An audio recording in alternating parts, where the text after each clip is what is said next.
Let's talk about budgeting. So here we are in the Women and Money Cafe, and it's a Friday. We've got that Friday feeling, and we're looking forward to the weekend. And here we are to talk about how we manage our money and how we feel and behave around budgeting.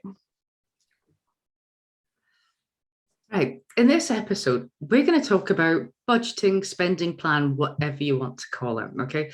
But we're not talking about the mechanics of how you do it, because I think there's plenty of resources out there that are going to talk you through how to manage your money. And we'll probably share information about them as we go along. But what we really want to do today is talk about how you manage your money on a weekly or a monthly basis, and the method you use and how that makes you feel. Because what we've found from the clients that we work with is sometimes people are using a method that doesn't make them feel good. And it's understanding there isn't a holy grail, which is the perfect budgeting method. And if you follow that, your dreams will come true. I think personally, it's a case of pick and mix and learning as you go along, and just being aware of if you tried one thing and it didn't work, it doesn't mean you're bad at money or you've failed. Just means that wasn't the right one for you. So hopefully today we're going to give you some hints and tips on how to walk into that Woolworths of budgeting methods and go for the pick and mix budgeting method that suits you. All right, so that's what we're doing today. I'm joined by Michelle and Emily. Good morning, Michelle. How are you? I'm good, thank you. And Emily? Emily's with us. Good. How are you? Good, thank you. All right, so I was just sort of positioning it that I think the way this whole idea of budgeting and spending plans, or whatever you want to call it, the way it's positioned with people sometimes, I don't think it's terribly helpful. The way it comes across as a bit absolute. So I thought it would be interesting, because we are all three financial professionals with many, many, many years experience of managing other people's money. We'll find out how we do it for ourselves. I thought it'd be interesting to kind of share what we've learned about budgeting and spending plans over the years, and what's worked and what hasn't worked. So I don't know, Michelle, do you want to kick us off? Yeah, no, and I think this is a fascinating subject because, as you say, as professionals, people think we know exactly what we're doing. And I'll be honest with you, when it comes to ourselves, we don't really, because we are a bit hit and miss sometimes. I think we all think that, in the beginning there is a holy grail out there and we can follow it and it'll do it, but I know from experience it doesn't work. They don't all work for me. I've tried a few different things. Some do, some don't. I'm more paper based, I have to say, and I try and write it all down, but then I give up about a month later because I'm fed up with doing that, really. All right, what about you, Emily? What's your general sort of take on the overarching idea of budgeting? Yeah, I think it really helps to break it down into short term, medium term, long term. And you probably need a budget for all of them. But I suppose the more granular one will be the short term, because you just need to know that you can be paying your bills as and when they fall due, and that you've not got a massive surprise coming your way, and so that you've got that. But yeah, I use a spreadsheet. I don't really do paper because I'm terrible for misplacing bits of paper. So I have been known, of course, to misplace electronic spreadsheet files as well. But yeah, I do find it a bit easier to use a spreadsheet, and obviously then there's no calculation involved, and hopefully as long as you've got your formulas right, there's no scope for human error either in the calculation. Well, Emily, you need to listen to the episode with Martha Lawton on managing your money with ADHD, because she's got a top tip for misplacing your spreadsheets. Oh, well, I'll definitely be listening to that. So have a listen to that one. I think what's interesting there is you said something that made me think about the best piece of financial advice I've ever had. Right. And I got it when I was, I think it was 19. Yeah, I was 19. And it's from a Lloyds Bank manager. And she sat me down. She said, Julie, you need to understand that you're a spender. Okay. So what you need to make sure the money for your bills is taken care of before you spend. Interesting, I'm not a spender anymore. And what she did is she set up a separate bank account for me. And all my bills and all my direct debits go out of that. So at the start of the month, as soon as I get paid, I know that my bills are X pounds per month. That money goes straight out of my current account and it goes into my bills account. And I still run with that method to this day. I've tried hundreds of different ways of doing my money, but that's the cornerstone of my financial planning, spending for the month. Does anybody else do it like that? I do. That's something that I was taught, and I am still with Lloyds Bank, so it must be something that they did. But no, I still run with that because I feel it just lets me know what's free money and what's not taken. And then alongside that, I have other little pots which I put aside for Christmas or holidays or each of my children, and a little bit goes into there every week. So even though I'm paid monthly, it goes in every week, and the reason for that is I don't really notice it. So a little bit drifts off each week, and it just sort of builds up in the background. And then if I am looking for money, there's generally a pot there that I can access. All right, we're getting right into the nitty gritty straight away here. But, all right, so you've got your little spaces there, the money goes over in there. I think you and I run our money quite similarly, because I've got my Starling spaces for things like Christmas, holidays, birthdays, summer, what have you. And I tried that where it went weekly, and it just did my head in. Because I think I could look at my bank one day and I think, all right, I've got X in it. And then money was magically disappearing. I was like, okay, hang on a minute. So I've changed now that I just have it all going at the start of the month. So all my money from my bills goes off to a bank account. All my regular saving go out straight away. And then whatever's left is mine to play with. I think psychologically, I couldn't do that because suddenly there was a big drop at the beginning of the month. Whereas by doing it each week, for me, it's a bit like if I've popped out to Tesco's and bought some bits, and that's just drifted off to another account. So I don't notice it really. I think my comfort level of seeing that drop at the beginning of the month would have me in a bit of a panic. Ah, right. You see, that's interesting, because before we press the record button, folks, we were talking about this. Like I say, I've tried 101 different ways to manage my money, and I did go through that really sort of. So I went a bit mad with the Starling spaces. I probably had about 20 spaces. So I had one for takeaway, one for food, one for clothing, one for shopping, and so everything got moved into there at the start of the month, and it left a really small amount in my main bank balance, and that started to cause me anxiety. And I didn't like it. But the rationale for doing it that way to start with was I spent it too much on takeaway. I was trying to make myself more mindful. This is during lockdown. I was trying to make myself more mindful of what I spent. But having it all, like you said, Michelle, having it all disappear at the start of the month, and I've only got maybe a couple £100 floating about in my bank account, I didn't like that. So I stripped down my spaces. They've all been archived. And I've just kept like what I would call kind of almost like fun spaces. Yeah. They're not all fun. I've got a house insurance space. That's definitely not so fun. That's probably a very boring one, but very necessary. Yeah, but isn't it? It's about how we feel, how it made us feel. Yeah. And I think it is a level of security, isn't it? I think we've got that level that we need to see around us. I mean, I must admit, mine are all on one app. So my banking app, I can go in and I can see my current account. I can see my second current account, and then I can see all my little sort of pots underneath. So when I scroll through, I think I have this sort of security that, the money is there. It may not be in that one, but it is all there. And it's just having access to them and knowing that I can sort of switch them around if I want to.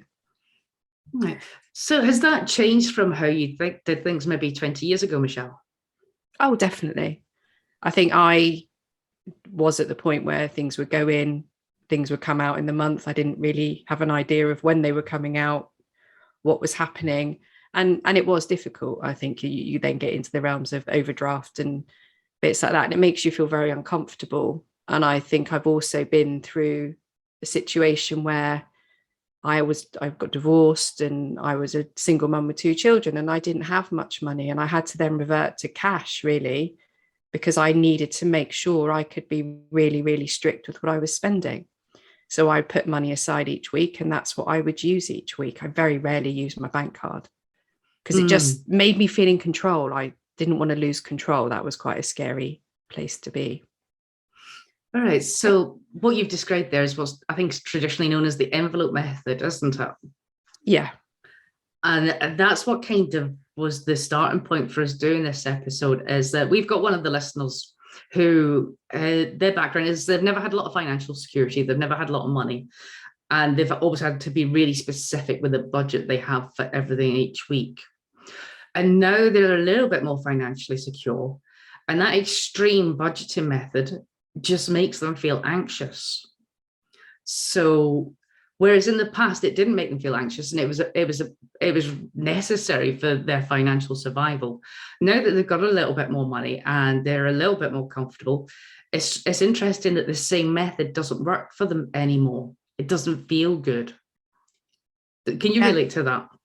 I think I can, because I think you, at the time where there is lower resources around, you need that control. That helps you feel in a better place. But I think when you've got a bit more, that's when psychologically your thinking changes about spending, because you know you can do some other things. And again, it's about having control, but to suit your life at that point in time. I now couldn't do what I did because I do feel it was far too restrictive. And I just don't think it would help me psychologically. Yeah. But I think we change as we go through life, don't we? It's how your financial situation changes. Yeah. What are your thoughts, Emily? Well, I'm finding it interesting that Michelle did go to that cash-based method, and it's not something I've ever been really comfortable with. Cash, I don't know why, and I literally never have any cash now at all. And I think during COVID, I think that became even more so because lots of people stopped wanting to take cash. But yeah, I don't know what it is. I have definitely a psychological blocker when it comes to having the physical cash in my purse. I think I'm worried it's going to get lost, stolen.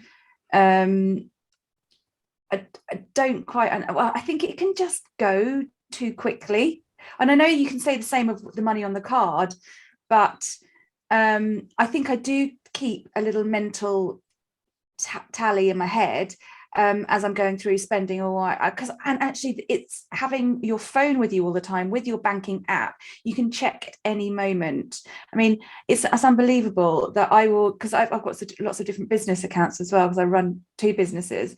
And I'll go to the post office knowing that there'll be a queue, and I'll know I won't have enough money in my main part of my account to pay for the stamps I'm about to buy. But I know I've got time just to like log on, flick it over. And by the time I get to the front of the queue, the money will be there and hopefully it'll work.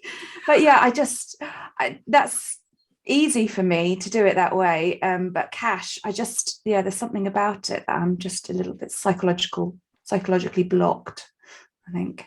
You know, I think that is the perfect example of why it isn't a one size fits all, Emily, isn't it? Because like you've got, I'm pretty sure the so-called gurus will say, you know, cash, only spend cash, it makes you more mindful, blah, blah, blah. But what you were saying there is actually using your card makes you more mindful. And cash actually having cash on you actually makes you feel a little bit anxious. Yeah, I mean, I'm logging into my banking app on a daily basis, sometimes more than once a day, you know, and also I get the notifications up too that says, oh, you've got a direct debit coming out tomorrow. Oh, okay, just check that I've moved the money across for that. So I'm a bit reactive about it, but then I've got the things in place that will notify me that that these things are happening. So I'm on it. I'm just reactively on it. All right, no, that sounds good. And I think that's what it is. I just wanted to challenge all the conventional thinking on how we budget and how we plan on spending. And, you know, one of the things that some people say is just use cash for things. But how viable is that in the 21st century? It's not really viable, I don't think, because as Emily, you know, sort of said, during the pandemic, we were all discouraged from using cash. And I think we don't, as a society, generally use cash anymore. And a lot of shops, some of them still won't accept cash. I've got some near me that still won't have cash. It is card payments only. So I think it's not an easy thing to do. I think when I was in the point where I was using cash, it was sort of 10 years ago. So it was a bit different. Whereas now, and also children nowadays don't really know what cash is, to be fair. They walk around with their card on their phone. I mean, mine don't even take their physical card with them. It's just their card on their phone. And for me, that's still quite alien. I still have to have my card with me. There's something. Maybe it's our age thing. I'm not quite sure. Occasionally, when I've had to do it with my phone, I always have to ask the person at the till, I've got my phone, what do I do with it? I'm the same. I ask But my daughters. the worst thing during the COVID pandemic is when you have to wear a mask, isn't it? And you go into the shop and you've got your face recognition and you're this close to the card machine and you're having to, you know, do the phone on the card machine, your face in front of the phone, and then hoping that the person behind the counter is not getting too worried about you being too close. It's quite hilarious, really. Sign of the times. Hopefully gone now that we don't have to wear the masks. Touch wood. Yeah. So, and it's not even that, it's just our spending habits. How much of our shopping do we actually do online? And that's not feasible with cash, is it? No. No, I mean, all my food shopping's online. And that is actually one way that I can track my food shopping, what I'm spending, much easier, because I sit there and I know exactly what that's going to cost me, rather than going to the shop, wandering around thinking, oh, we'll have that this week, or we'll have this, and getting to the till and actually not knowing what figure's about to appear. And if I'm doing it and I think, oh, that's an awful lot, you know, and we do have some bits here, you can take it out, you can tailor it to what you want. Whereas in the shop, you just arrive, don't you, at the checkout, and this figure magically appears. And sometimes you see people go, oh. I scan as I go around. So that's the kind of middle path on it, isn't it? Is that so you either go into the shop physically and you get a surprise, you sit at home and you do it, you know, online, and you know exactly what you're doing and you can amend it, etc. Or, you know, you do the scanning in the supermarket and you then hopefully are aware of what it is you're spending. Because I have a budget in mind when I go, and if I get to the end and I think I've overspent a bit, I'll better take out one of those 10 bottles of wine. No, not really that bad. But yeah, you take out the things obviously that are not as important. Yeah. Right, so we've kind of touched upon how almost like, if we call it extreme budgeting, can make you feel anxious and isn't necessarily helpful for you. Obviously, I think some kind of plan for your money for the month is a good idea. So if someone's listening to this and they're like, okay, that extreme budgeting and having and recording everything I spend, that's really not for me, where would you suggest they start? What would you say would be a nice, easy place to start with just starting to have a plan for your money for the month? I think a lot of the banking apps now actually allow you to look at what you're spending, and they break it down into areas, you know, as much as they can. And I think having a look at that, you know, as a starting point, if you don't want to sit and write something, you don't want to use a spreadsheet, you don't want to use an app, you can go in and look and see where you're spending. And it's about becoming aware of your spending habits.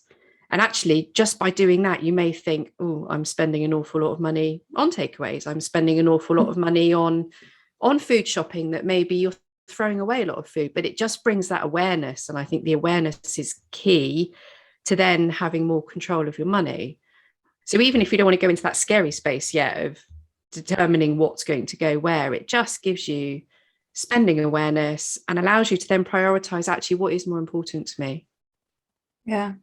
I remember at the beginning of COVID lockdown, one of our ladies in the office, because she'd had her hours cut, she was getting her, what do you call it? The payments, top-up payments from Rishi. Gosh, time has moved on. I can't even remember all this terminology. But her money had been cut, and so she was having to go through her finances and work out exactly where her money was going. And the word that she used was, well, word I used, and she said, "Yeah, you're absolutely right." And I said, you know, you don't realise it, but some of the amount of money you're spending on certain frivolous things is really very obscene. And it can be, and it's amazing the emotions that will come up for you when you actually look at how much you're spending. I mean, Julie mentioned takeaways earlier. I mean, we don't want to be killjoys here. Obviously, takeaway is a lovely thing to have occasionally, but sometimes if you don't realize just how much you're spending on it, it might make you realize, you know, not only the money aspect being too much, but also perhaps might be a lifestyle change that you want to make as well. So I'm not judging you here, but you know, these things. A friend of mine looked at how much she was spending on magazines, and magazines is absolutely a luxury item, lovely to have, But if you're struggling to pay what you need to pay over at the supermarket checkout, then perhaps the magazines can be cut. So awareness is key, absolutely. I think it's a really valid point you make there, Emily. My takeaway bill was a reflection of my inability to look after myself.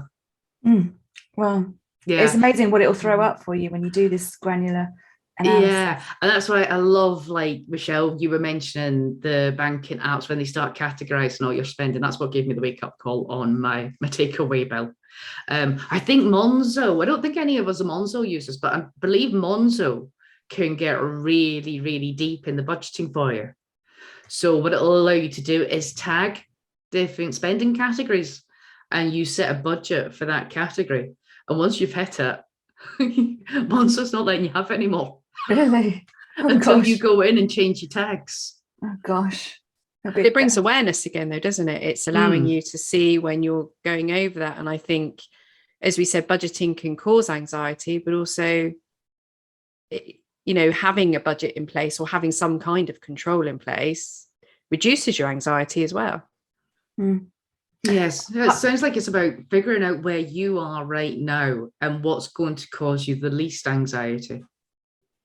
Yeah.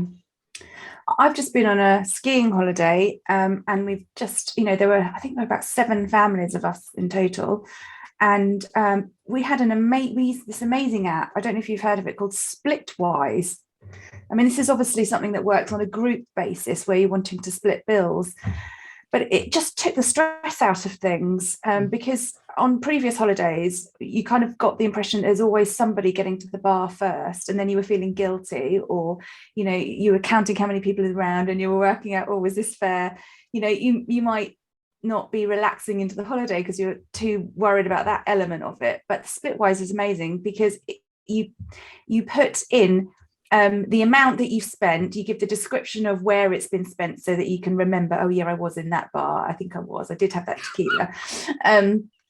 But then you allocate, then you just say who was there in the round or at the restaurant, and then it's all allocated against that person. It's split down, you know, equally, but there is an ability to adjust the weightings if you felt that somebody hadn't drunk as much as you or something. But generally we didn't do that. We just split it all. And at the end of the week, you press a button to settle up, and it just tells you, and it simplifies the payments as well. So as rather than me paying 6 other people, I'll just maybe pay 1 or 2, and basically it will even out so everybody does end up paying exactly their share. Brilliant. I loved it. It's genius. It reminds me of the night Catherine and I went out one night with Carol. I think we've touched upon this. It might have been one of the clubhouse rooms. Yeah. So we'd gone for a night out, and it got to that bit where the bill arrives, and it turns out we're all the same, where we hate when people get really detailed about, yeah, I'm trying to be delicate. You know what I mean. You know what I mean, folks. And the young waitress in the restaurant, she had a great tip for us. I love your app, Emily. You should get a separate food and a separate alcohol bill. When you're out for a meal, and they're like, oh, where have you been all my life? But yeah, no, I've heard of Splitwise as well, Emily. So all these things that are just going to take the friction out of it are good. Okay, so what we've touched upon so far is trying to identify which way of doing it causes you any stress and anxiety, and where you might want to tweak it. We touched on some of the different methods. Now, what's popped into my head is, Michelle, you were saying at the start about how you do your spaces, and how you do your spaces on a weekly basis. But I don't like that because it does my head in. But what has come to me now, and I'm going to throw this out because I think this should be part of your spending plan, is that I've not always been really very, very good at saving. If it was there, because the bank manager told me it was in my current account, I'm allowed to spend it. So I ran with that idea. And then I got into the habit a few years ago of properly saving. And that I did like getting done on a weekly basis. So trying to think, so you had apps like Chip and what have you that came out, where it just starts randomly, it's an algorithm that just steals money out of your account that it thinks you can afford, and it goes and sticks it in a savings account for you. Have you heard of this, Chip? I've not heard of Chip. I think Plum does the same, doesn't it? Yeah, I know so with the bank that I'm with, they do it where everything I spend in my current account, they round up to £1, and that extra bit goes into my savings account. So Mm. again, that sort of drip feeds it across. And I think the saving is a key part to it. You know, I think as well as clearing all our bills, it is having that money put away. But I think it's clever if it can be done stealth. I think stealth saving is amazing because you don't realize it's actually happening. Yeah, and it's interesting because you were talking about how things have changed for you over time, Michelle. That's just made me think how things have changed for me just in the space of a few years. Because if you told me to save a couple of £100 each month, I'm like, I don't want to do that. But that's how I started. I started with the algorithm sneaking small amounts of money out my account. And what I think it's obviously done is it's built up my tolerance and my confidence in my ability to save. Yeah, I've got friends who I've suggested it to, and they look at me as though I've just said the strangest thing ever. And they say, well, why would you want to do that? It's small amounts of money. And you think, well, it's small amounts that build up over time. But as you say, if I haven't missed it at that point, it's fine. So actually, probably could get away with missing a bit more because I wouldn't notice. And I think that's how all my little pots are built up, because I just actually every 6 months I increase all the monthly payments that go to those pots. Oh. I don't do it by very much, but I just do a little bit to each one, and then it gradually creeps up. So I'm not noticing because it's not a big glaring figure flashing at me going, I'm leaving your account. With sirens going and it's flashing in red. Yeah. You know, and I think I'm your that's fun money and I'm going, bye. But it does give me the security. I know if I ever need to access money, there is always going to be something that I can go to. And if that wasn't there, I know that would cause me a huge amount of anxiety. Yeah, no, I think that's really interesting. Just reflecting on what I've done, that it is about it's trying to embed a new habit. Yeah. And it's doing it in small incremental steps, because I think initially Chip maybe took 12p off me. And then you could set it to different levels. So you could be a really aggressive saver, or you could just be a low saver. And so I ramped it right up. So it's taking £17 out at a time. This would maybe happen once or twice a week. And it's just that confidence of realizing that I can do that. So now I can, at the start of the month, commit a couple of £100 to be saved. And I think it's just about starting slow and starting small. Definitely for me, automating it in the beginning, if you're not used to it yet, it does help. Small amounts, automating it so you don't notice it. And then I think the other thing is when you do get, say, a pay rise or an extra chunk of money or a saving, maybe you've just finished repaying a loan or something, to take that and use that so that that isn't noticed. It's not something you've had before. It's available now, so take it away, put it into savings, and then you won't notice it. Yeah, that's a great top tip. I love that. I can remember going back when I worked for Legal & General, when I had a proper job, I got a pay rise, and I looked at the pay rise and thought, okay, I'm going to be a grown up now and I'm going to do something sensible with it. And I think £50 of it went on critical illness cover, and I kept the rest of it for myself to enjoy each month. And it's like any time I've had finance friends, so like, you know, you get interest-free finance on sofas and what have you, or like my car. Once that money stops having to be repaid, then I take that money and I give that money another job. So I know you get this give every pound a purpose. I'm not really dead into that. I like some of my money not to have any purpose because that's what works for me. But when it's something like that, I will do it. So I think, what was it? I think I probably built my MacBook on interest-free credit. And then when that finished, I think it was, let's say it was £150 a month. That just then got directed off into my ISA. Because you're not going to miss it, are you? Because you're used to it going. And I think that's the thing with building it up slowly, or just repurposing money that was used for something else, because you don't notice. You were saying about the £17 on Chip. You could go to the shop and go and buy a bottle of wine and some bits, you know, for the weekend. That's £17. You wouldn't think twice about that. I'm spending the whole £17 on a bottle of wine, Michelle. Yeah, I'm super fussy about my wine. I think that's been touched upon in the past. I can get that. I'm high maintenance on the wine front.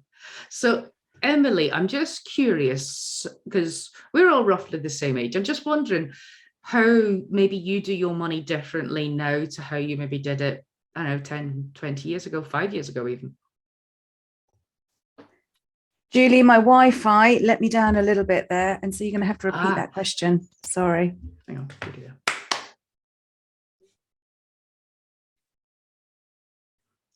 Emily, I was just wondering, just curious, because as we've been chatting, I realized that how I do my money is really different today to how I did it 20 years ago, or even like 3 years ago. I was just curious if you've got any observations of how you've done money differently through the years.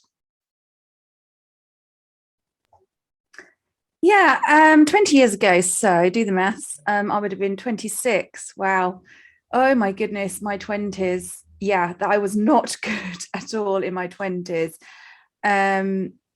Yeah, I was earning a good salary in the city, but I was living life, and the money just went. So I had very little savings, really, spending every penny. But then I tell you what was revolutionary was where I basically had a backward saving plan, because I decided I wanted to buy a flat, and I'm one of those jammy people who my parents were fortunately able to help me out with that, with the deposit. I did have to pay them back every penny that I borrowed for that deposit, and so I then had to very drastically find, I don't know what it was, £300 a month or something from my savings that had all been fun. And I had to start repaying them. Sorry, my dog is whining, but I'm sure he can be part of the podcast. Please don't edit him out. He's so lovely. So I had this backward savings plan, really, where I had to repay my parents £30,000 over 3 years. And I think that actually, though, did give me a massive amount of discipline. And obviously then being a homeowner, paying the mortgage, paying the bills, it made me grow up very quickly. Right, what's the dog's name, Emily? It's Percy, and he's wanting to say hello. Well, welcome to the show, Percy. It's nice to have you with us. We are a pet-friendly cafe. Everybody's welcome. Yeah, isn't it interesting how we learn these lessons as we go through life and different ways to manage money? And you look back at the things and you think, God, I wish I'd done that differently. So I'm just curious then, if we've got people that are listening and they've tried different budgeting methods and they're like, I can't do that, it's not for me. I'm just wondering, what would you say to those people? So Michelle. I think I would say just continue to explore and do what feels right. If it doesn't feel right, don't try and persevere. It can take a while for the things to sort of processes to sink in, if that's what you're doing, but just try. There's so many different types of budgeting ways out there, or even just having awareness, like we said earlier, of what you're spending.